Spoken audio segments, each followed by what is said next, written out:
Pegawai pemerintah dengan perjanjian kerja atau P3K berpotensi diangkat menjadi pegawai negeri sipil atau PNS. Informasi ini menguat usai wacana revisi terhadap Undang-Undang ASN mencuat. Kabar ini menjadi angin segar bagi P3K di tanah air. Pasalnya, selama ini hak P3K dan PNS dinilai masih mengalami ketimpangan. Undang-Undang ASN yang berlaku saat ini memuat sejumlah perbedaan antara P3K dan PNS, mulai dari status kepegawaian hingga hak atas jaminan sosial. P3K juga kerap cemas karena tak memiliki jaminan perlindungan dari pemutusan kontrak. DPR tak memungkiri potensi pengangkatan P3K menjadi PNS yang bersamaan dengan momentum perbaikan terhadap Undang-Undang Nomor 20 Tahun 2023 tentang ASN. RUU yang baru ditetapkan sebagai prolegnas prioritas tahun 2025 ini memang disusun untuk meningkatkan kesejahteraan ASN, menutup jurang ketimpangan antara P3K dan PNS, serta memberi kepastian hukum bagi ASN.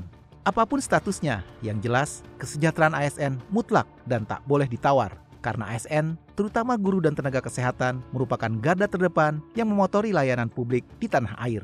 Karenanya, P3K tak perlu khawatir, ASN justru perlu terus waspada dan menangkal keresahan yang timbul karena misinformasi.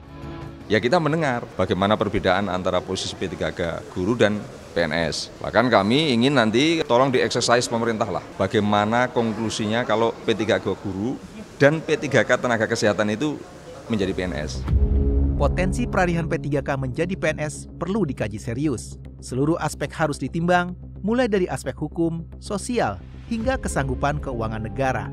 Meski penyusunan RUU ini masih di tahap awal, DPR menjamin proses penyusunan kebijakan ini akan dilakukan secara terbuka dan transparan. Setiap aspirasi publik akan didengar dan dicatat, terutama masukan dari aparatur sipil negara untuk memastikan RUU ini mampu menjawab kebutuhan pegawai pemerintah, baik P3K maupun PNS. Berbagai pertimbangan nanti tentu kita akan mendengar dari para akademisi, para pendidik juga, para P3K juga, semua stakeholder yang terkait agar kemudian memberikan saran masukan kepada Badan Legislasi dan juga silakan memberikan saran masukan kepada Komisi 2 yang nantinya akan membahas apakah memang P3K sudah semestinya menjadi PNS. Saya tentu akan memberikan dorongan yang terbaik. Kalau memang negara pemerintah mampu, maka bukan tidak mungkin ya P3K secara bertahap nanti bisa diangkat menjadi PNS.